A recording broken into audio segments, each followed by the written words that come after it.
Hi there. Today we're going to be talking about survival swimming. We are also going to be reviewing the help position, the huddle position, and also different ways to survive within the aquatic environment. So, some safety considerations when swimming and in aquatics or open water. One is really never swim alone. This is probably one of your most unsafe decisions that you could ever do if you're by yourself. Also, really important to be aware of environmental factors as far as sun, the temperature, wind, weather, and also plan your swim or your boat outing or any time that you're heading out onto the water, and make sure other people know about your plans as well. Also, really important to be prepared. So, making sure that you have all appropriate safety equipment, which for sure is including your life jacket or PFDs, personal flotation devices. Some additional safety considerations and lessons with the American Red Cross Whale's Tails is reach or throw, do not go. So if you are trying to assist someone fell outside of the boat or fell off of their supboard or in the water, really important to kind of reach out to them or throw something to them. Use a oar or a paddle to kind of reach for them to bring them in, but not to enter the water yourself because they could potentially pull you underwater if they're panicking. Other thing for life jacket, don't just pack it, wear your jacket. So just having your life jacket on your boat isn't really going to help you if you get into a situation where you get thrown out of the boat into the water, or if a boat capsizes or you end up in the water without any flotation device. Think twice before going near cold water or ice. We'll talk a little bit about how quickly our body can go into hypothermia based upon cold water.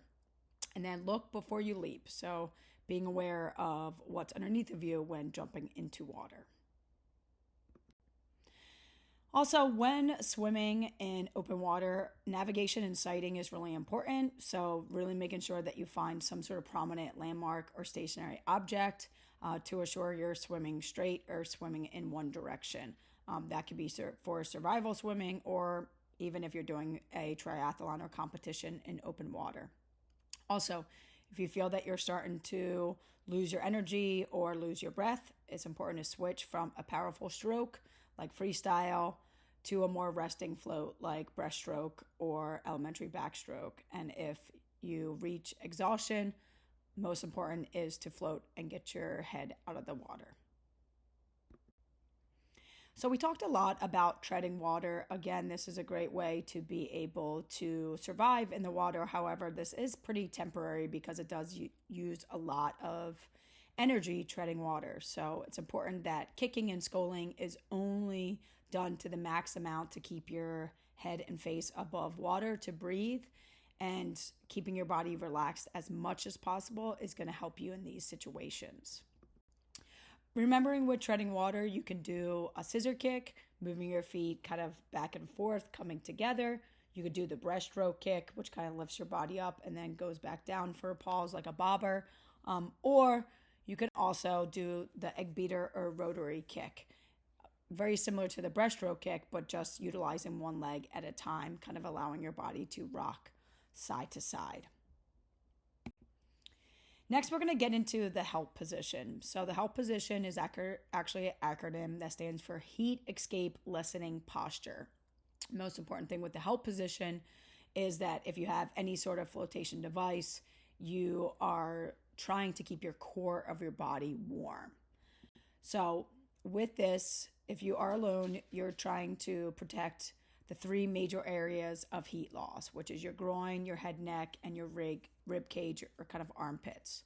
So wearing a life jacket or personal flotation device allows you to draw your knees all the way up to your chest and then wrap your arms around your sides of your body, really trying to keep your internal organs, your heart, your lungs, your intestines, right, warm. So bringing your knees up to your chest and then wrapping your arms around and crossing your legs as well. And then really just keeping your eyes moving back and forth, trying to look and see if there's any rescuers available. So looking at internal temperature of our body, right? Typical temperature is 98.6. The minute we drop to 97, our body is already starting to get cold. 93, we start experiencing amnesia. 91 degrees, we start having arrhythmia within our heartbeat. 89, typically we start having muscle contractions that are occurring. When we hit 87, we go into a pre-coma stage, and at 85 degrees, we then will be in a coma. And then we continue to decrease as our internal temperature decreases. So doesn't have to be really, really cold water for that to happen, because of being in water that's colder than our body temperature, which is 98.6, it's going to quickly continue to decrease our water temp, our body temp. So just be aware of how significant cold water can be on causing us to have hypothermia when in water. The next one is called the huddle position. And so this is when you're not alone and you have other people with you in the water.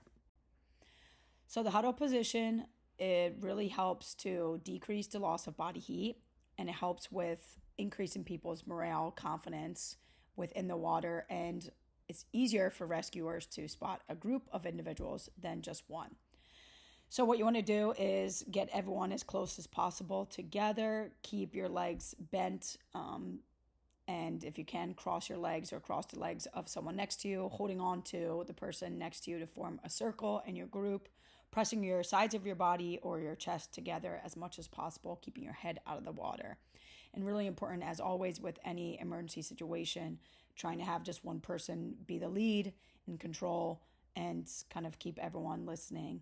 There's also a method if it's really, really rough terrain as far as water. This picture in the middle where people are laying, this would also be in not cold water. So they're keeping their head back, laying down, and then they have their legs intertwined to each other is another way. But again, this would be water that is not cold. If you are experiencing cold, you really want to get in that help position in a cuddled, circled position. And if you have any children, definitely getting them inside of that circle is really important, because they're going to lose body temperature heat much quicker than adults. This is really important if you're ever struggling in the water. Really important to take a moment, take a breath, try to relax, and remember, floating to live is most important. So you just got to get your head out of your really lips and nose out of the water to be able to breathe.